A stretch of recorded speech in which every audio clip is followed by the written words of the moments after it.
Hai bro and sis, salam bahagia. Kali ini saya akan sharing pengalaman meditasi di Sanghyang Sirah. Sanghyang Sirah sangat dikeramatkan oleh sebagian orang karena Sanghyang Sirah bukan semata kepalanya Pulau Jawa, namun menyimpan banyak cerita dan legenda di balik kemasyurannya. Sanghyang Sirah terletak di kawasan Taman Nasional Ujung Kulon dan berada di ujung barat Pulau Jawa. Untuk mengetahui tentang misteri apa yang menyelimuti ribuan tahun di Sanghyang Sirah, ikuti perjalanan saya. Mitos dan mistis adalah bagian dari suatu legenda, berupa kisah yang berlatar belakang masa lalu, mengandung penafsiran tentang alam semesta. Mitos dalam tradisi lokal umumnya berbentuk hukum sebab akibat atau kausalitas berupa larangan dan efek bila melanggarnya. Salah satunya dikenal dengan sebutan pamali dalam bahasa Sunda atau poma ulah lali, atau yang diterjemahkan dalam bahasa Indonesia, awas jangan sampai lupa. Meski demikian, ada beberapa mitos efeknya benar-benar terjadi apabila dilanggar, seperti halnya pantangan dan larangan. Berikut bro and sis, beberapa mitos yang dijadikan larangan keras di Sanghyang Sirah. Yang pertama, dilarang makan atau minum sambil berdiri atau berjalan. Larangan ini apabila dilanggar akan menimbulkan malapetaka bagi si pelanggarnya. Bagi siapapun yang makan atau minum sambil berdiri atau berjalan, konon akan diterkam dan dimangsa binatang buas. Atau makan sambil berdiri atau berjalan, itu akan terlihat seperti hewan buruan oleh binatang buas, lalu mereka memburu dan memangsanya. Harimau misterius. Inilah salah satu sosok penjaga kawasan hutan Ujung Kulon dari gangguan manusia yang melakukan pengerusakan. Siapapun yang melanggar biasanya akan diperingatkan dengan auman, bahkan hingga mendatangi orang tersebut. Yang kedua, dilarang mematahkan dahan atau ranting pohon. Jika memerlukan ranting, jangan dipatahkan dengan tangan. Harus menggunakan parang atau alat lainnya. Bila dilanggar, konon efeknya akan menimbulkan malapetaka di perjalanan pulang atau tempat tinggalnya, seperti kecelakaan yang mengakibatkan patah kaki atau tangan. Mengapa demikian bro and sis? Konon beberapa pepohonan di Ujung Kulon, terutama di Sanghyang Sirah, di antaranya adalah jelmaan dari makhluk gaib yang ada di sana. Walaupun tidak semua pohon ranting atau dahan yang dipatahkan adalah jelmaan. Mematahkan dahan dengan tangan sama saja dengan mematahkan salah satu bagian tubuh mereka. Oleh karenanya, mereka akan murka dan akan menimbulkan malapetaka. Larangan yang ketiga adalah dilarang membuang air kecil dan membuang air besar secara sembarangan. Karena dikhawatirkan di tempat kita membuang air kecil atau air besar tersebut adalah tempat yang berpenghuni atau jelmaan makhluk gaib seperti batu, arang akar, atau jenisnya, dan tentu akan dianggap sebagai penghinaan dan penistaan terhadap kehadiran makhluk-makhluk itu. Tentu akan membuat mereka murka dan menimbulkan malapetaka bagi pelakunya, seperti sakit, bahkan hingga meninggal. Larangan keempat adalah dilarang duduk tanpa alas. Bila dilanggar larangan duduk tanpa alas, akan sakit atau menghilang, berpindah ke alam gaib selamanya. Larangan yang kelima, Bro and Sis, dilarang berkata kasar, sembarangan, atau bercanda berlebihan.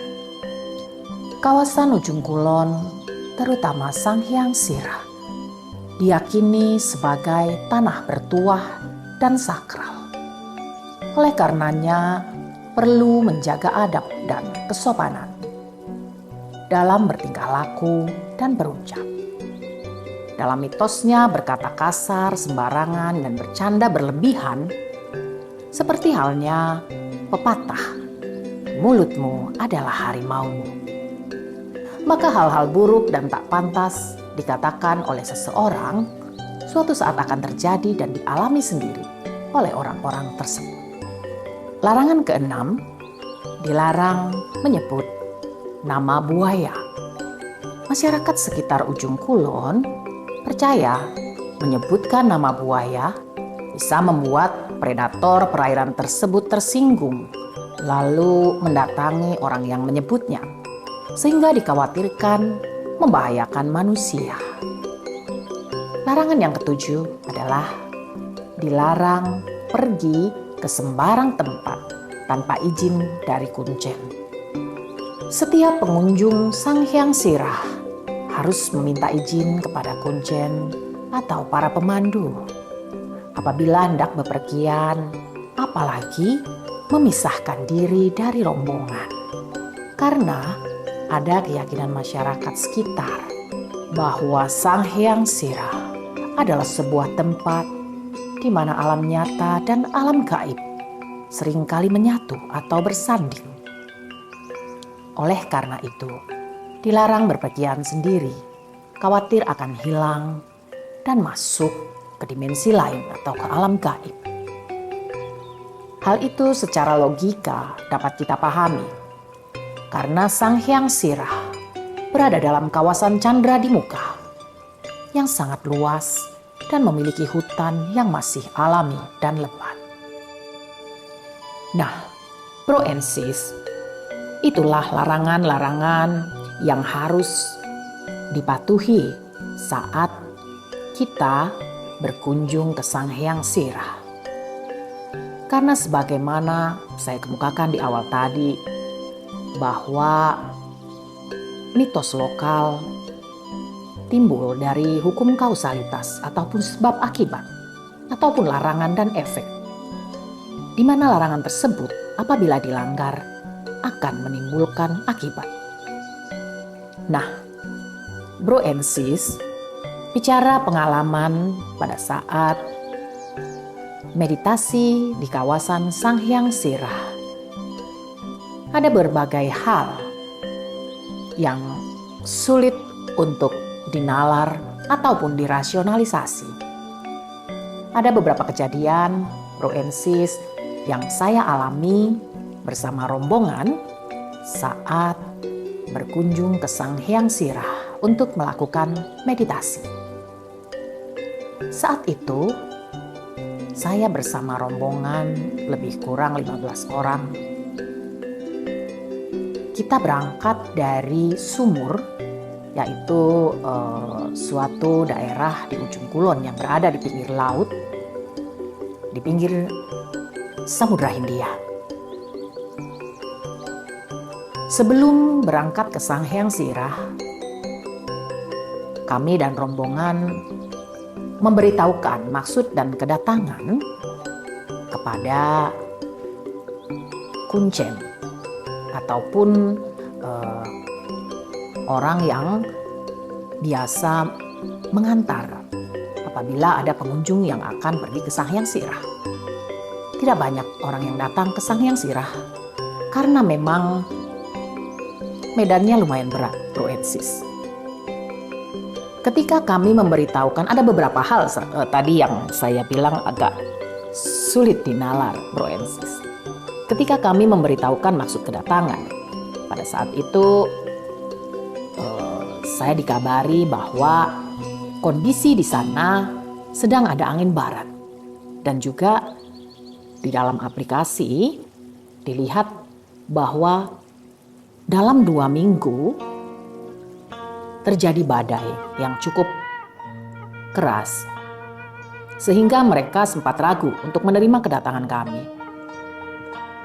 Lalu dengan tekad kuat dan membentuk hal yang positif di pikiran, karena memang kami ingin melakukan meditasi di sana, kami membentuk hal tersebut di pikiran bahwa pada saat kami dan rombongan datang, tidak akan ada badai ataupun gangguan. Dan ini benar-benar amazing yang terjadi pada saat kami tiba di sana, badai yang sudah berlangsung selama 2 minggu betul-betul tidak terjadi. Bahkan lautan seperti tenang, tidak ada angin, tidak ada ombak. Demikian juga kuncen yang mengantar kami. Beliau biasanya hanya mengantarkan rombongan dengan syarat rombongan tersebut berjalan kaki. Jadi ada 2 cara untuk mencapai Sang Hyang Sirah, yaitu jalan melalui darat dan jalan melalui laut. Nah, kuncen yang mengantar kami ini biasanya mengantarkan pengunjung yang akan berkunjung ke Sang Hyang Sirah melalui jalan darat, yaitu menempuh waktu jalan kaki selama 3 hari. Nah, namun lagi-lagi ketika kami datang, beliau bersedia mengantarkan kami lewat jalan laut. Bahkan pada saat itu beliau sangat welcome dan mengatakan bahwa rombongan kami sudah ditunggu. Oke, kemudian kami bersama-sama bertolak ke Sang Hyang Sirah melalui jalan laut, berangkat di pukul 3 pagi hari dengan perahu kayu, perahu nelayan, mengarungi Samudra Hindia. Lalu mampir sebentar atau singgah di Pulau Pecang untuk meregistrasi. Karena semua pengunjung yang datang ke Sang Hyang Sirah harus meregistrasi diri. Kemudian dari Pulau Pecang perjalanan ditempuh selama 4 jam, mengarungi Selat Sunda, lalu masuk ke perairan Samudra Hindia. Dan Bro and Sis selama perjalanan, laut sangat bersahabat, tidak ada ombak dan sangat tenang. Namun di Sang Hyang Sirah tidak ada dermaga untuk bersandar kapal, di mana kapal yang kami naiki adalah kapal kayu, sehingga tidak dapat bersandar di Sang Hyang Sirah karena terdiri dari batu karang, sehingga apabila perahu bersandar di sana bisa mengalami kebocoran.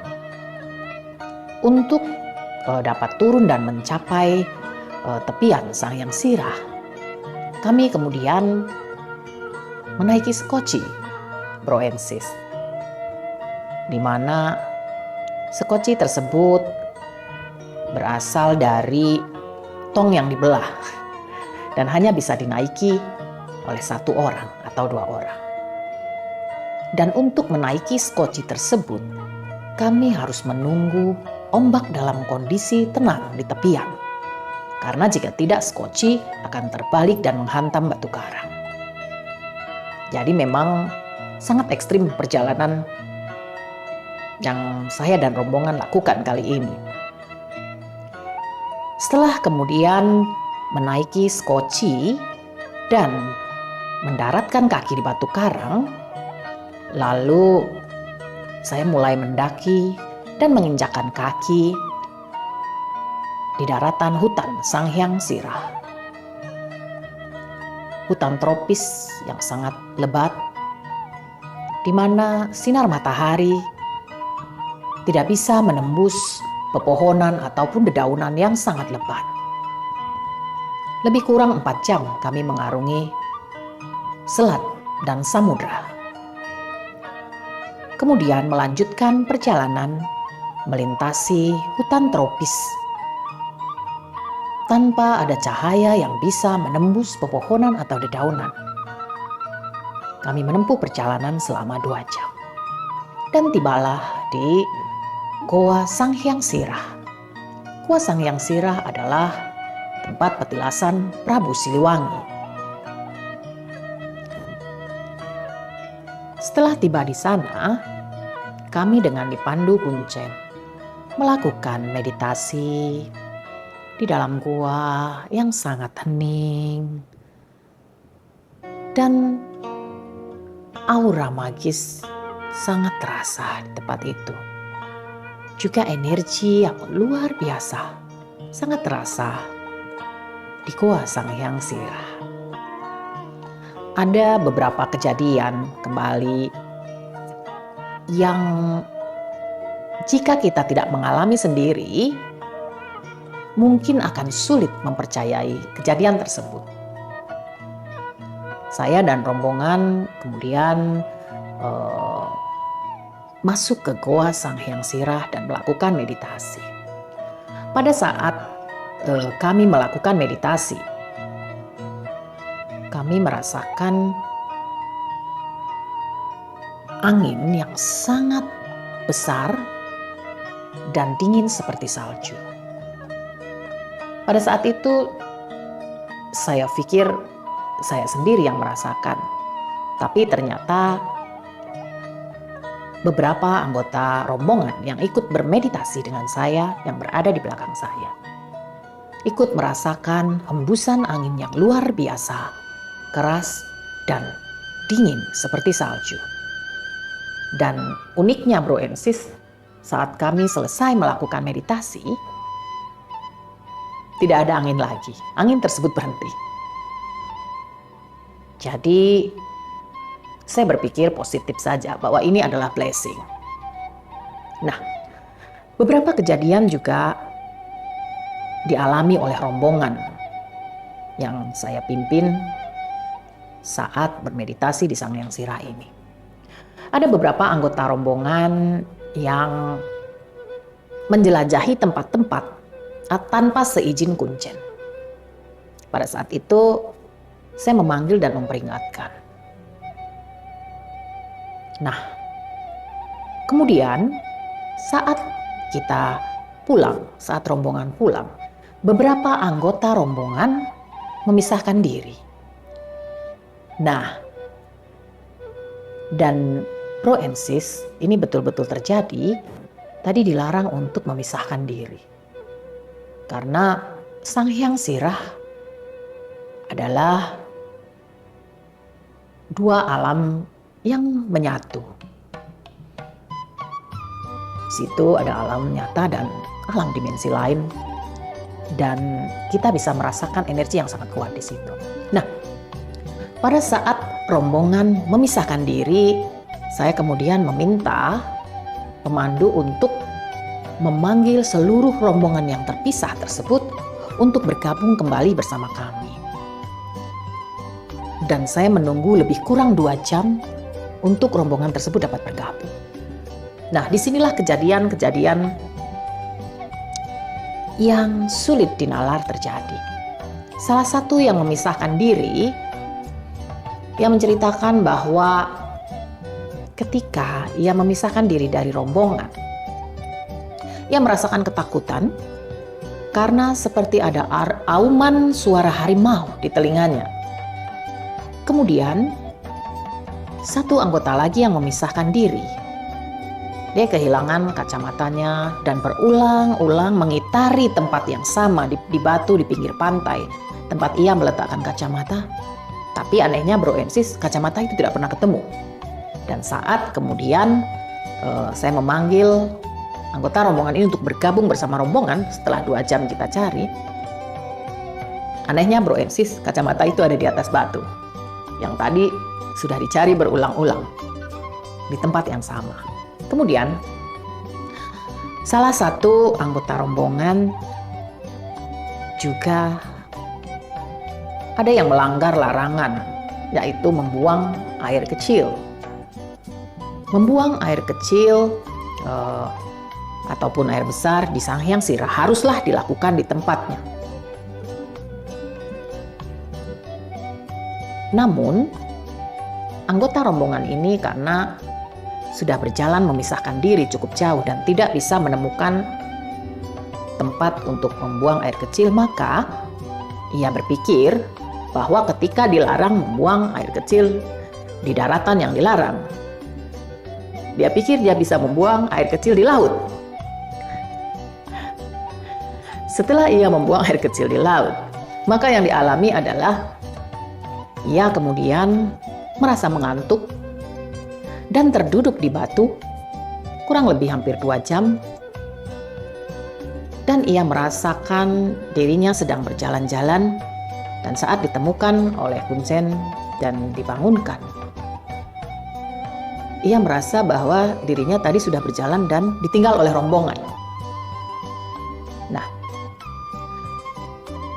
kemudian juga ada salah satu anggota yang pergi memasuki area Goa Sanghyang Sira tanpa dipimpin oleh Kun-chen. Dan kemudian juga mandi di area itu tanpa dipimpin sebelumnya oleh Kun-chen, juga mengalami kejadian-kejadian yang cukup aneh.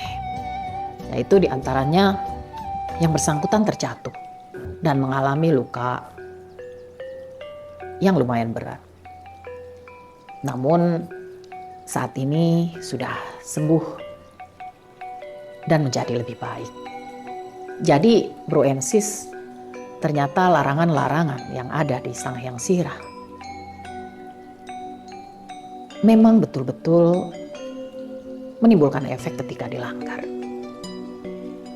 Bahkan mungkin orang ketika melakukan pelanggaran itu tidak menyadari hal tersebut, meskipun sudah diingatkan berulang-ulang, tapi kemudian ada momen di mana ia melanggar. Nah, Bro and Sis, salah satu pelanggaran yang berat adalah pada saat rombongan ini memisahkan diri tanpa izin kepada Kun-chen, terpisah dari kita selama hampir 2 jam. Dan kemudian pada saat kita kembali sekitar pukul 8 malam dengan kapal yang sama, terjadilah pada saat mencapai masih di Samudra Hindia, berada di tengah-tengah antara Samudra Hindia dan Pulau Panaitan. Pada saat berada di tengah-tengah samudra, ombak yang luar biasa besarnya, mungkin setinggi hampir 6 meter. Ombak tersebut sangat besar dan ombaknya berada di atas kapal. Kapal terguncang sangat hebat. Dan semua anggota rombongan yang saya tahu dipenuhi rasa ketakutan.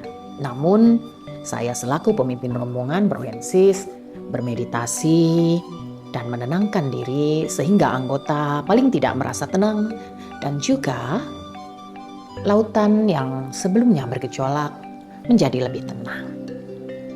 Namun anehnya Bro and Sis, saat kemudian saya tertidur ataupun mengantuk, lautan kembali bergejolak. Dan setiap kali saya bermeditasi, lautan menjadi tenang. Jadi Bro and Sis, ternyata meditasi yang kita lakukan, meditasi cinta kasih, dapat merayu semesta, merayu badai, merayu lautan untuk menjadi tenang. Dan akhirnya kami mencapai pantai dan dermaga di Panaitan, lalu melanjutkan perjalanan ke Sumur untuk kembali ke penginapan. Itulah Bro and Sis, satu pengalaman yang cukup luar biasa, satu pengalaman yang cukup penuh dengan aura